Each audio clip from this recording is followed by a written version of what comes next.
As an alternative to BBC Wales' Sporting Afternoon, BBC Two is showing a special programme marking the 25th anniversary of the Sky at Night with Patrick Moore. Then at 1:45, Michael Jaston and Janet Sussman star in the epic feature film Nicholas and Alexander.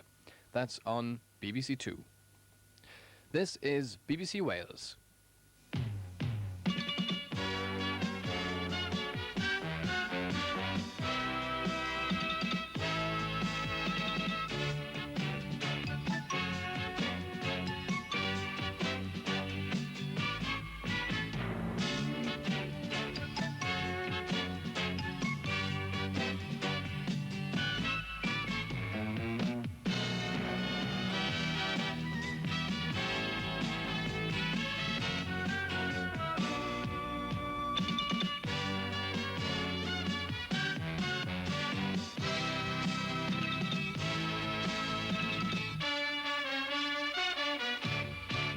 Hello and welcome to a typical afternoon of bank holiday sporting entertainment.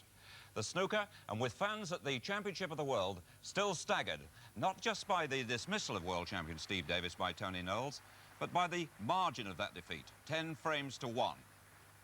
They've now made Terry Griffiths of Wales the new favourite. Griffiths, the man who won the world title in 1979.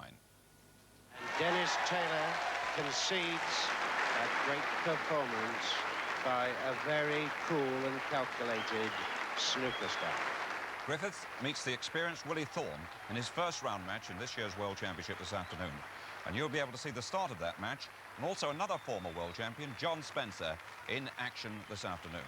Snooker starts at 2:10. There are no less than 10 race meetings today, and we're covering the big one at Haydock Park, which is a mixture of flat and national hunt. The big race is the Royal Dalton Handicap Hurdle, worth more than £30,000 to the winner. And the starters include Gay Chance, first past the post last year for the Rymel stable. It's Gay Chance from Jugador on the near side. As they jump the last, Gay Chance lands in the lead, Jugador lands second, Mount Herbert third, and Gay George fourth. And as they race into the closing stages, Gay Charge maintaining his family tradition. Gay Chance is going to win the Royal Dalton from Jugador. The big hurdle race is at 3:10. And we've also got the 2 o'clock over 5 furlongs on the flat and the 2:30, which is a novice's chase. Show jumping takes us to one of the finest outdoor arenas in the world at Hickstead, where they're jumping for the big prize of the weekend in the Grand Prix. A lot of the riders are from all over the world are getting ready for next month's World Championship. But the man in form is Britain's Malcolm Pyra, who won the big event yesterday with an outstanding performance on Thailand's Anglesark. And now he can sit down and really ride this for fun. It's a wide, inviting triple bar. And that is a superb performance. 51.9. The Grand Prix from Hickstead is due at 3:20. We've also got motorsport this afternoon and our annual visit to Wales for the International Rally Sprint, that hair-raising dash up and down the mountain at Escadavid. Our commentator, Murray Walker, has been unwise enough to thumb a lift. Here we go with Anu Mikola in the great Audi Quattro. Four-wheel drive, 333 horsepower, 5 speeds, and this is one of the greatest rally drivers the world has ever seen. I can see the scenery plunging before me, and it looks absolutely unbelievable that we can possibly be going as fast as we are. We're now doing, as I talk to you, 90 kilometers an hour and accelerating hard down the hill. As we change down, I look over my shoulder, and now we're coming up to the famous Four Counties corner, and I will be able to look down in just a second, and I can look across the country now, and I can see those Four Counties on this glorious Sunday day. Now it's full throttle, which is the fastest part of the course, and it's really spectacular. In fact, if I did not know Anu Mikola, I would think he had gone stark, raving mad. I'm looking forward out of the side window. Now, into the last corner. One more left-hander. Down another gear and flat out to the finishing line. And down to the line we go now. Well, Murray Walker should be okay for the first leg shortly. And there's also soccer, and our continuing story of the World Cup, which has now reached the year 1970. It was in 1970, of course, that the great Pelé made his last appearance. Billy increasing in his speed, and he's going to get a fourth. Oh, what genius! The 1970 World Cup at 1:20 Well, now the morning cricket news. First, the MCC against Nottinghamshire, and at Lord's, rain and hail have prevented any play so far on the second day of the match between the MCC and county champions Nottinghamshire. MCC skipper Keith Fletcher declared at Saturday's first innings total of 269 for 8. Oxford University against Kent, and at Oxford, the University declared at their Saturday score of 306 for 8. And in reply, Kent are 45 without loss, with Bob Woolmer 24 not out. And Cambridge University versus Warwickshire. At Cambridge, rain has stopped play, with Warwickshire on 67 for 1, in reply to Cambridge University's first innings total of 274. I was saying there were 10 race meetings today taking place in various parts of the country. There are now 9, because I've just heard that racing at Newcastle has been abandoned, apparently because of high winds. So no racing this afternoon at Newcastle. We start our program this afternoon with motoring in the International Rally Sprint at Esgudavid in Wales. The first leg is up the mountain, and here now to set the scene at Powys is our commentator Murray Walker. High in the glorious Welsh countryside, the Esgudavid rally stage is some 1.5 miles long, with a 500-foot sheer drop and no barrier. And this year, the weather's superb for the Welsh Counties Car Club event. In fact, a major problem is the dust. Promoter Nick Britton welcomes the drivers. Can I just have a yell to make sure that everybody's here? First of all, our drivers. Well, amongst a really top-class entry, Russell Brooks in a Vauxhall Chevette this year. Jimmy McRae with Terry Cabey just behind him. Sweden's Per Eklund, winner in 1979, and Beverly Hayne is passenger. Tony Pond, first last year. Bjorn Valdegaard, Stig Blomqvist and Hannu Mikkola. Nick Britton gets ready to flag away number 1. Russell Brooks from Inkbarrow in his 240 brake horsepower Blydenstein Vauxhall Chevette. The tyres bite and away he goes. Now, Brooks is new to Vauxhall this year. Last year he drove a Talbot, and before that he was for years with Ford. But a Vauxhall's won for the last 2 years, so Russell's in the right car.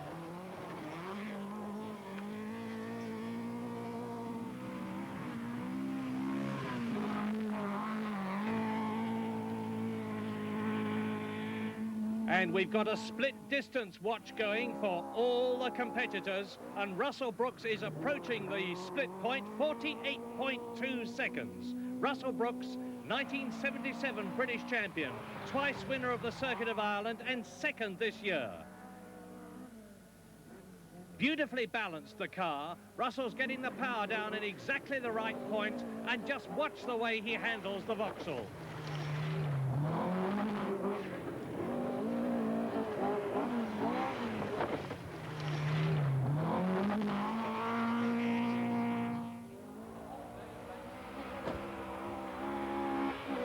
Towards the finish line, under the banner, and a total time of 1 minute 28.7 seconds. Meanwhile, down at the bottom, number 2, Jimmy McRae in the Opel Ascona 400. Ready to go.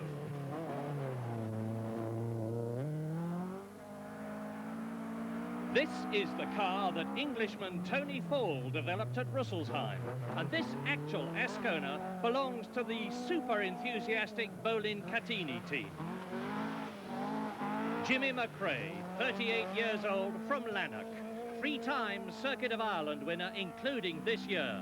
And before he went to cars, 13 years in motorcycle trials and scrambles, and now he's one of Europe's top rallymen. Drifting the Opel round beautifully. Now it's foot hard down.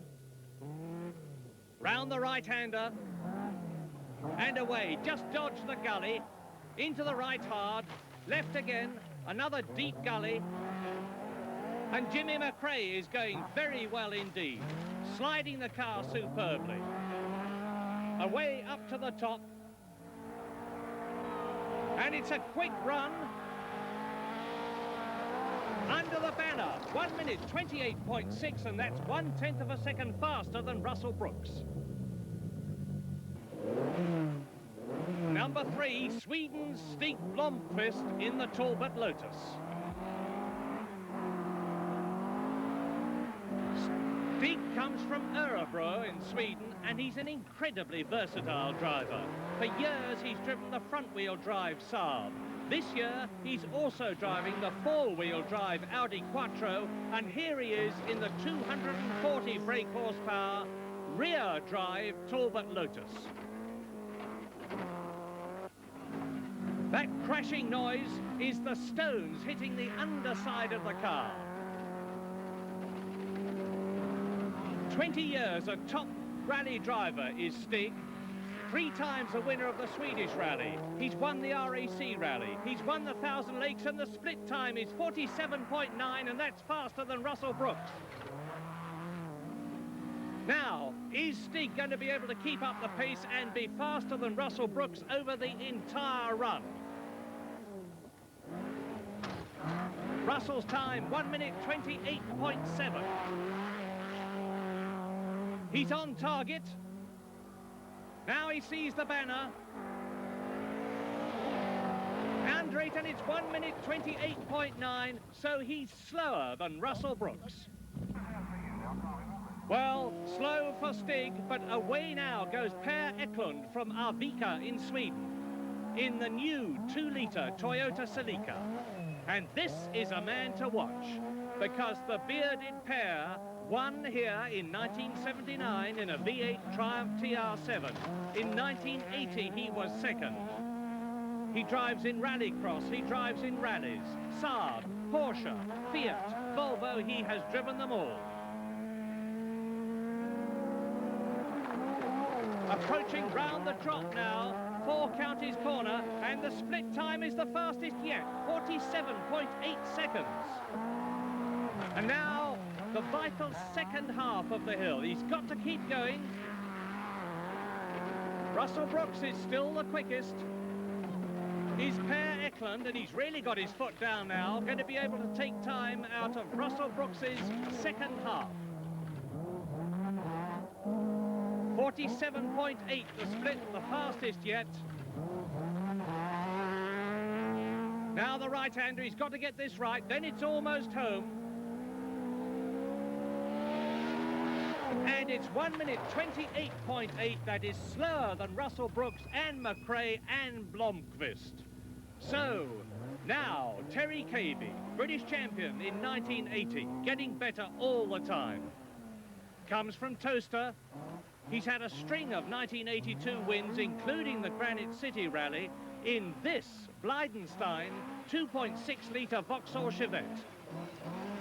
And it's this type of car that won last year with Tony Pond and the year before with Pentti Aricola. Cabey started his career in a Triumph Dolomite. Last year he drove in a Triumph TR7 V8. This year in the Vauxhall Chevette, and he has really mastered it. Going very well in practice earlier today, and the split is faster again. 47.3 seconds. Terry Cabey is the fastest yet. But again, this is the vital bit. Fastest on the split, 47.3. He's got to keep the power turned on. He's got to miss those gullies. He's got to keep tight into the apex. The dust is boiling. Cabey is almost home. Up to the last bend. This is the vital one. The banner's ahead of him. Cabey sees it. And the time is 1 minute 27.6. That is the fastest yet. So Cabey leads, McRae is second, and Brooks is third. There's a new rally car, and this is its first appearance. British Leyland's 290 horsepower Rover, and Tony Pond, fresh from his 4th place in the Safari Rally, at the wheel. This is a big, brutal motor car, and Tony Pond is just the man to handle it.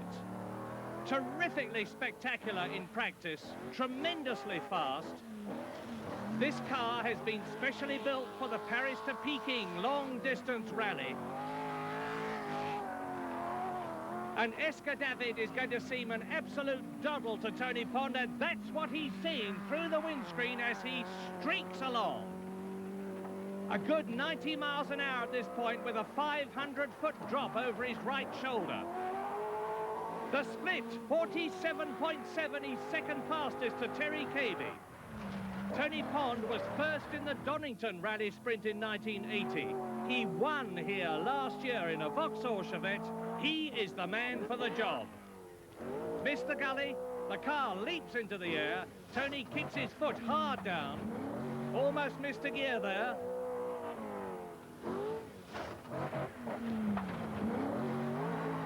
Now, second fastest to Cabey on the split, 47.7. The total time, 1 minute 28.1, and Tony Pond is second to Cabey and ahead of Jim McRae. Number 9, the checkered flag, 2.4-litre V6 rear-engine Lancia Stratos of the great 1979 world champion, Bjorn Valdegaard.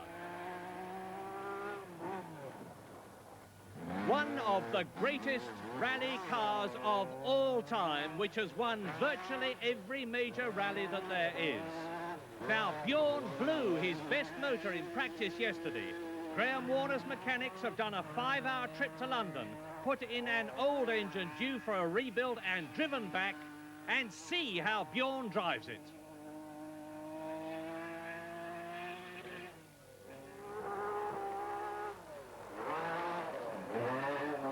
The split, 47.3, and that equals Cabey's fastest.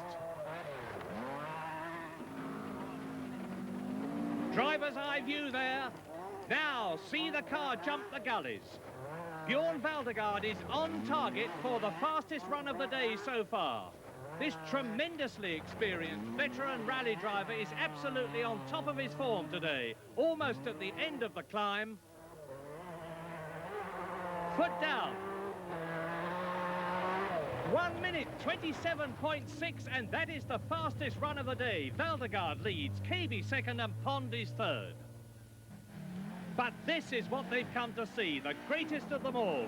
Finland's Hannu Mikkola in the sensational David Sutton prepared 4-wheel drive, 330 horsepower, 5-cylinder turbocharged Audi Quattro. And there is the man at work. First in the World Cup in 1970 and winning ever since, Hannu Mikkola has won the Safari Rally, the RAC Rally 3 times, the Thousand Lakes Rally 5 times. 20 years experience, and a Quattro has won in Sweden, and now 43.6, sensational at the split, fastest by an incredible 4 seconds. And if he's done that on the half distance, what on earth is he going to do over the full run? Look at this 4-wheel drive machine at work. The front wheels biting with the power, the rear wheels biting with the power, and this is a sensational drive.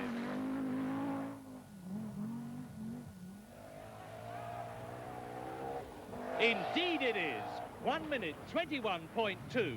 Fastest by 6.5 seconds.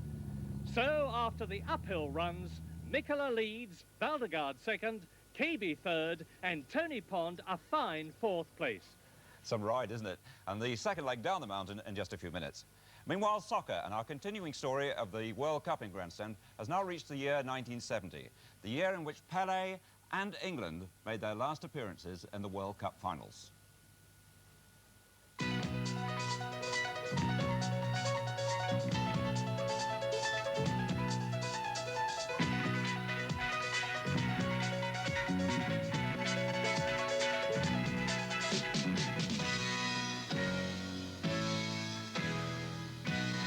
Altitude was the word which dominated the build-up to Mexico 1970. The capital itself was over 7,000 feet above sea level. Heat was another concern for the holders. Some of the kick-offs would be at high noon. And before a ball was kicked, England were involved in controversy in Bogota. A trumped-up charge of the theft of a gold bracelet meant that their captain, Bobby Moore, was held captive in Colombia for 5 days.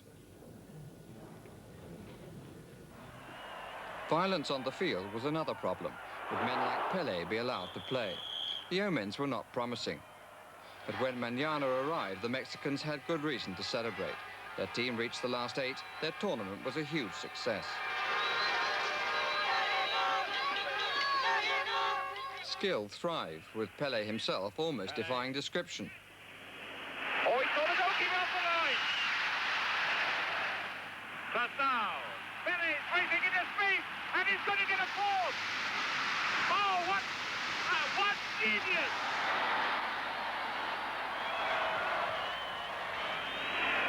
Oh, yes, Pelé! England weren't helped by their manager's insensitivity to Latin temperament, but Sir Alf had a better team than in '66. Their group match with Brazil in Guadalajara was a classic. That's dangerous. Jardino. Already left Cooper standing. Pelé! What a save! George Banks! Paulo Cesar. Costau. And more beaten for one. But back again. Pelé! Jardino!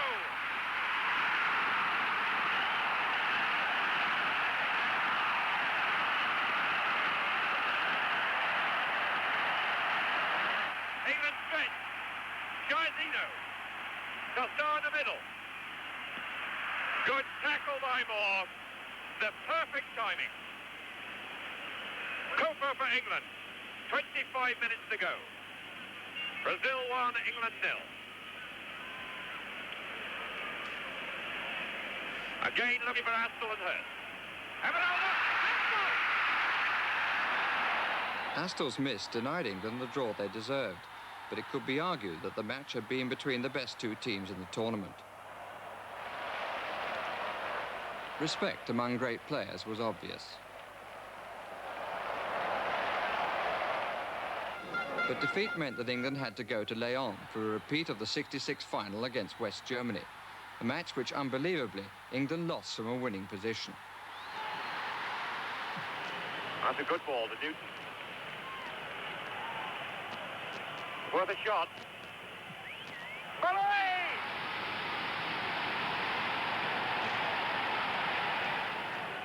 Ball to head. Where's the help? It's Keith Newton arriving.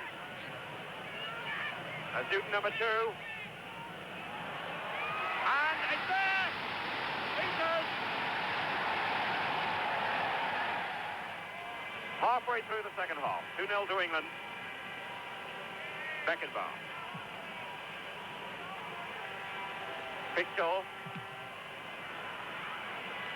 This Francis Lee no good. And Beckenbauer. Got a shooting chance. Good goal. A goal which Beckenbauer said gave Germany hope where there was none.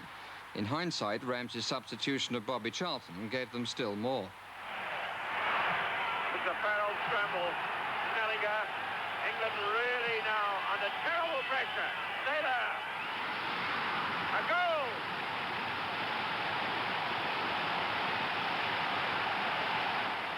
Grabowski. And West Germany driving forward.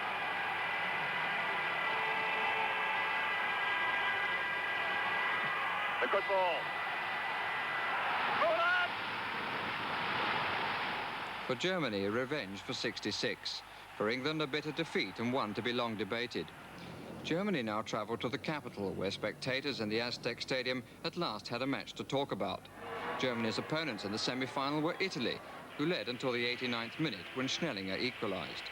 Extra time brought excitement almost beyond endurance, a fascination born of fatigue. For every spectator who was close enough to mob Pelé and the Brazilian team, there were thousands more who rejoiced in the style of their success. Say that again, some memories there.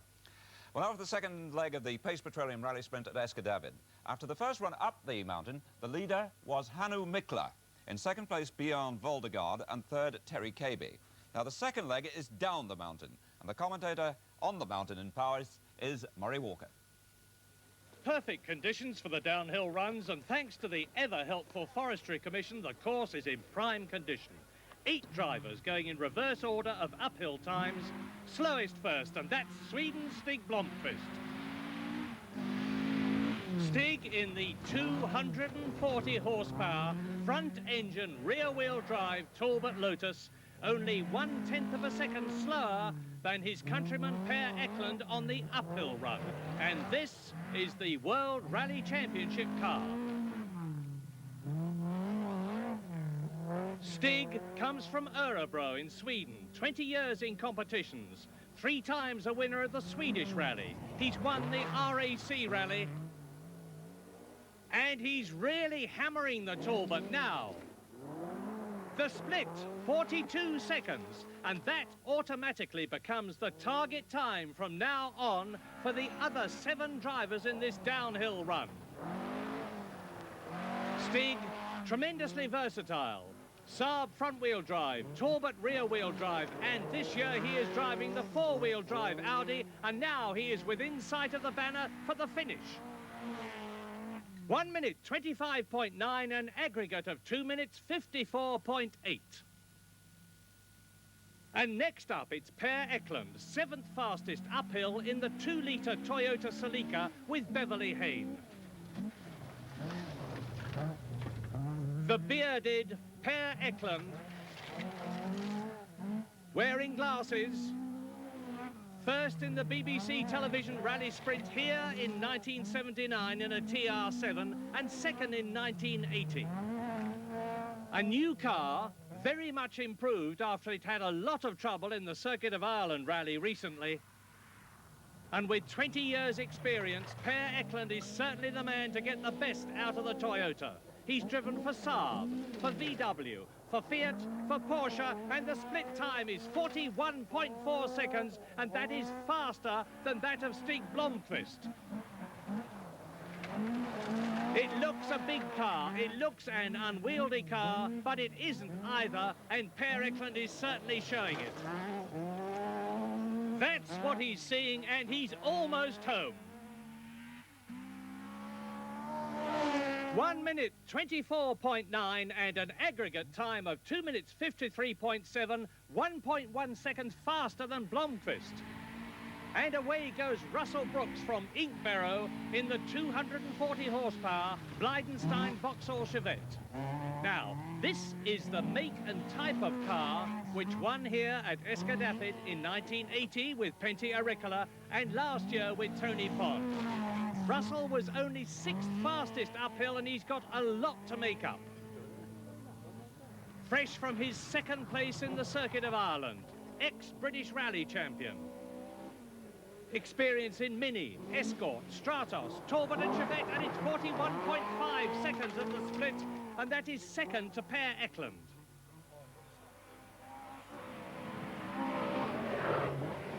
Tremendously determined driver, Russell Brooks. He just never gives in. And this is an ideal car for Escadapid.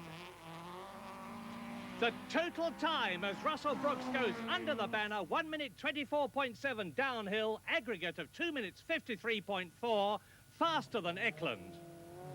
And now it's Scotsman Jimmy McRae from Lanark in the Opel Ascona 400.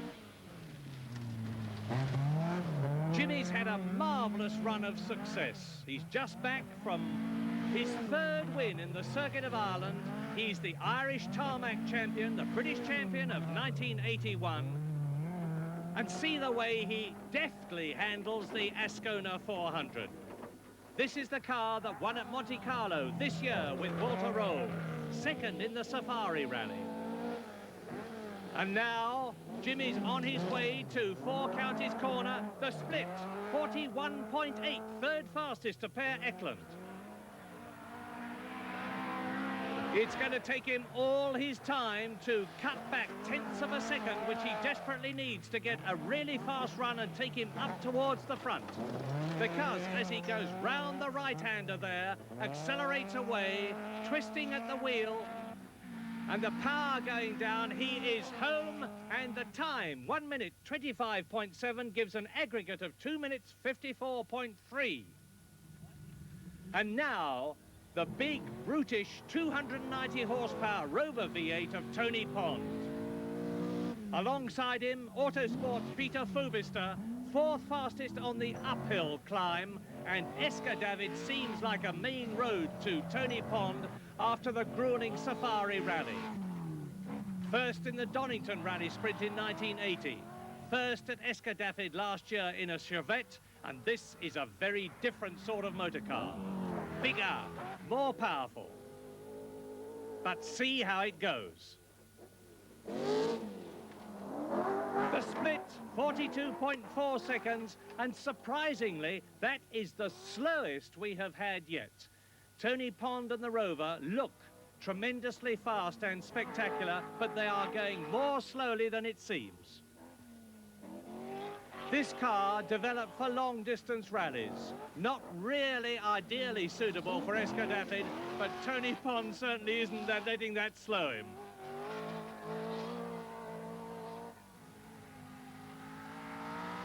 Under the banner, 1 minute 26.7, an aggregate of 2 minutes 54.8, the slowest. 3 to go. 6 down, Terry Cabey in the Blydenstein Chevette. Third fastest on the uphill climb. The same kind of car that Russell Brooks has driven so successfully here today. Very quick Russell on the downhill run. And Terry Cabey is on top form. About 250 brake horsepower under his right foot. Sliding about on this very, very stony, slippery surface. Now the very quick get it into a drift. 42.3 seconds is the split. That's the same time as Jimmy McRae.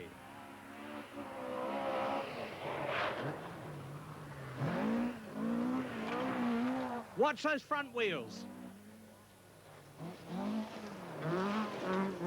The sliding right, the sliding left, foot down into the final straight.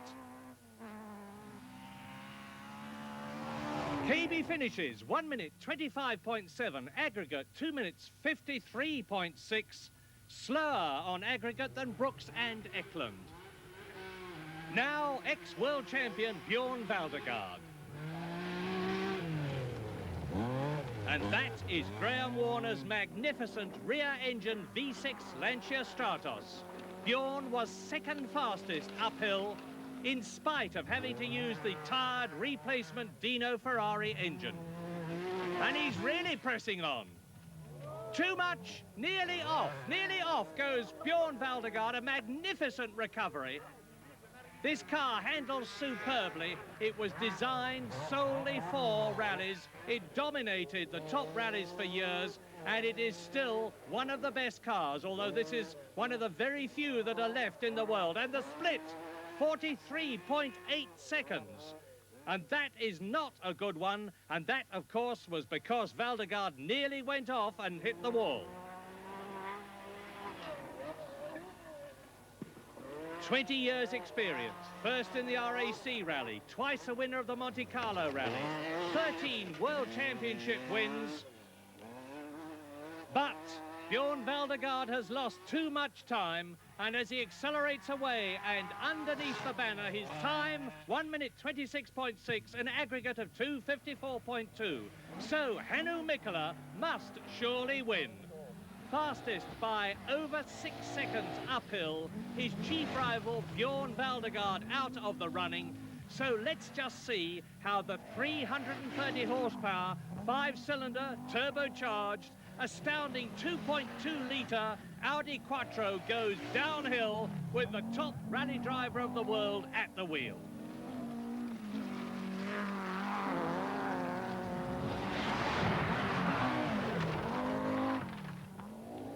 Hannu Mikkola makes it look so steady, so safe and so secure, and yet at the split he's done 39.8 seconds, far faster than anybody else.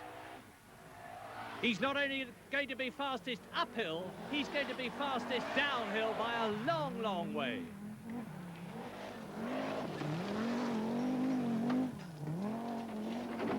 Without a doubt, a crushing win for Hannu Mikkola as he approaches the finish banner, and his time 1 minute 21.5, aggregate 2 minutes 42.7. A very impressive demonstration by Hannu Mikkola in the incredible Audi Quattro.